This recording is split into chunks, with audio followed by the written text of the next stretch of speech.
بسم اللہ الرحمن الرحیم۔ اللہ کے نام سے شروع کرتی ہوں جو بڑا مہربان نہایت رحم والا ہے۔ السلام علیکم۔ رب اشرح لی صدری ویسر لی امری واحلل عقدۃ من لسانی یفقہوا قولی۔ السلام علیکم ویورز، میں لیلا خان اپنے چینل میں آپ کو خوش آمدید کہتی ہوں۔ آپ لوگوں کے لیے ڈھیروں دعاؤں کے ساتھ کہ اللہ تعالیٰ آپ کے لیے زندگی میں آسانیاں پیدا کرے، آپ کی تمام مشکلات کو دور فرمائے، اللہ تعالیٰ تمام جائز حاجات کو قبول فرمائے، آپ کی اور میری، سب مسلمانوں کی، آمین۔ اور اللہ تعالیٰ اپنے ساتھ اپنے علاوہ ہمیں کسی کا محتاج نہ بنائے، آمین۔ تو ویورز، جو آج میں آپ سے وظیفہ شیئر کروں گی وہ کسی بھی حاجت کے لیے بہت زیادہ پاورفل بتایا گیا ہے، اور پیر و مرشد جنہوں نے مجھے یہ عمل دیا ہے انہوں نے کہا ہے کہ اس عمل کو کر لے۔ تو اگر کوئی بے اولاد بھی اگر اس کو کرنا چاہے تو وہ ضرور کرے، کیونکہ جو اولاد کے لیے پریشان ہے اور اولاد نہیں ہو رہی تو گارنٹی ہے اس کے ساتھ، اس وظیفے کے ساتھ، کہ اس کو اللہ تعالیٰ اولاد سے نوازے گا۔ اور بیٹے کی خواہش ہے بیٹا ہوگا، بیٹی کی خواہش ہے بیٹی ہوگی، یا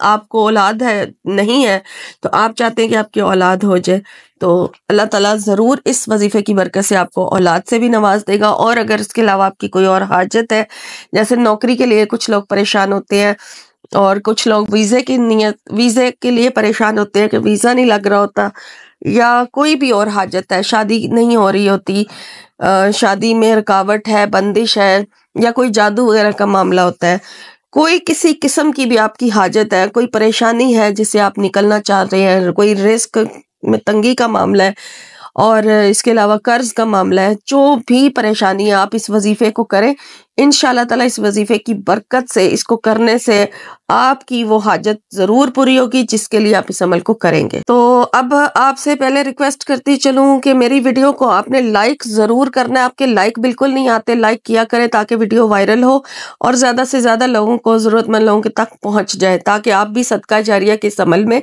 شامل ہو سکے۔ اور میرے چینل کو جو لوگ فرسٹ ٹائم جنہوں نے جوائن کیا وہ سبسکرائب ضرور کر لیں تاکہ آئندہ آنے والی جو ویڈیو ہے اس کا نوٹیفیکیشن آپ کو ملتا رہے، کیونکہ اس چینل پر آپ کی بھلائی کے لیے اور آپ کی ڈیمانڈ کے مطابق وظائف اپلوڈ کیے جاتے ہیں، اور اس کے علاوہ خوابوں کی تعبیر بھی دی جاتی ہے، تو اس لیے چینل کو سبسکرائب ضرور کر لیں تاکہ کوئی بھی ویڈیو آپ سے مس نہ ہو۔ تو وظیفے کی طرف چلتے ہیں۔ وظیفہ کس طرح سے کرنا ہے وہ میں پہلے آپ کو بتا دیتی ہوں، پھر کس ٹائم کرنا ہے وہ بعد میں بتا دوں گی۔ آپ نے کیا کرنا ہے، سب سے پہلے آپ باوضو ہو جائیں، پاکی کی حالت میں ہوگا، ناپاکی کی حالت میں اس عمل کو نہیں کر سکتے۔ اب آپ نے وضو کر لیا، وضو کرنے کے بعد پھر آپ نے اپنے مقصد کی نیت کر لینی ہے، ٹھیک ہے؟ آپ کا جو بھی مقصد ہے، آپ کسی بھی ایک حاجت کے لیے اس عمل کو کریں گے، ٹھیک ہے؟ آپ اس کے ساتھ زیادہ حاجات نہیں رکھیں گے، بس ایک حاجت جس کی آپ چاہتے ہیں وہ پوری ہو جائے، وہ آپ نے نیت کرنی ہے، اپنے رب کے حضور وہ پیش کرنی ہے۔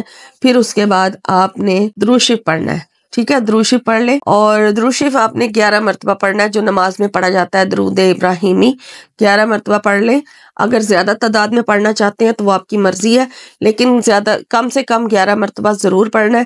اور پھر آپ نے حاجت کے 2 نفل ادا کرنے ہیں، حاجت کے 2 نفل لازمی ادا کریں، اور پھر سمپل طریقے سے جیسے نفل نماز ادا کی جاتی ہے اسی طریقے سے ادا کریں۔ اور پھر اس کے بعد آپ نے جو ہے جب بیٹھ جائیں گے آپ سلام پھیر لیں گے، اس کے بعد پھر آپ نے اپنے مقصد کی ایک بار دوبارہ اللہ سے دعا کرنی ہے نفل نماز ادا کرنے کے بعد، اور پھر آپ نے بسم اللہ الرحمن الرحیم کے ساتھ سورہ کوثر شروع کرنی ہے۔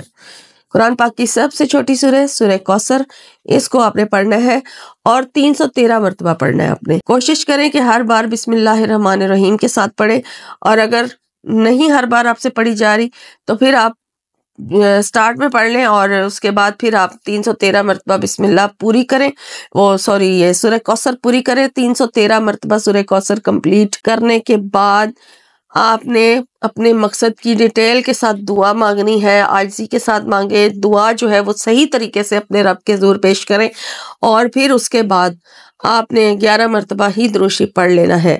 اور درود شریف پڑھنے کے بعد یہ وظیفہ ابھی پورا نہیں ہوا، ٹھیک ہے؟ یہ عمل آپ نے کر لیا، اب اس کے ساتھ آپ نے جو ایک اور عمل کرنا ہے وہ یہ ہے کہ یہ عمل آپ جو ہے کسی ٹائم کریں گے، یعنی کہ دن میں کر رہے ہیں آپ، ٹھیک ہے؟ ظہر کی نماز کے ساتھ کر رہے ہیں یا ظہر کی نماز سے پہلے کر رہے ہیں، ٹھیک ہے؟ کیونکہ نفل نماز ادا کرنی ہے، اس لیے آپ فجر کے بعد اس عمل کو نہیں کریں گے۔ تو آپ نے اشراق کے بعد آپ کسی ٹائم بھی اس عمل کو، یعنی کہ زوال کے ٹائم سے ہٹ کے آپ اس عمل کو کر رہے ہیں، ٹھیک ہے؟ اور اس کے بعد رات کے وقت چاہے عشاء کے بعد چاہے سونے کے ٹائم یا پھر آپ اسے مغرب کے بعد کر لیں، جو دوسرا عمل اس کے ساتھ کرنا ہے وہ آپ نے پڑھنا ہے حامیم لا ینصرون. ٹھیک ہے، یہ آپ نے پڑھنا ہے حامیم لا ینصرون. اس کو آپ نے ایک تسبیح پوری پڑھ لیں، یا پھر اگر آپ زیادہ تعداد میں پڑھ سکتے ہیں انلیمیٹڈ انکاؤنٹیبل چلتے پھرتے پڑھ لیں تو وہ بھی بہتر ہے. اور اگر بیٹھ کر ایک نشست میں پڑھنا چاہیں تو ایک پوری تسبیح اس کی پڑھ لیں، اور اس طرح سے آپ کا ایک دن کا جو وظیفہ ہے نا وہ پورا ہوگا. اور پھر نیکسٹ ڈے آپ نے اسی طریقے سے، اور اس عمل کو ویسے تو کہا گیا ہے کہ مقصد کے پورا ہونے تک جاری رکھیں، لیکن اگر آپ اس کو زیادہ عرصہ تک نہیں لے کے جانا چاہتے تو کم از کم اس کو 11 دن اور کم سے کم 7 دن ضرور کریں. 7 سے 11 دن کے اندر اندر انشاءاللہ تعالیٰ آپ کی حاجت جو ہے وہ ضرور پوری ہو جائے گی. اور صدقہ ضرور کریں، ٹھیک ہے، صدقہ دیتے رہیں روزانہ، چاہے 10 روپے بھی آپ صدقے کی نیت سے دے دیں. تو اس عمل کے ساتھ ساتھ جب تک عمل چلتا رہے صدقہ کرتے رہیں، تو انشاءاللہ تعالیٰ اس عمل کی برکت سے آپ کی جس بھی حاجت کے لیے آپ نے اس عمل کو کیا ہوگا وہ ضرور پوری ہو جائے گی. وما علینا الا البلاغ المبین.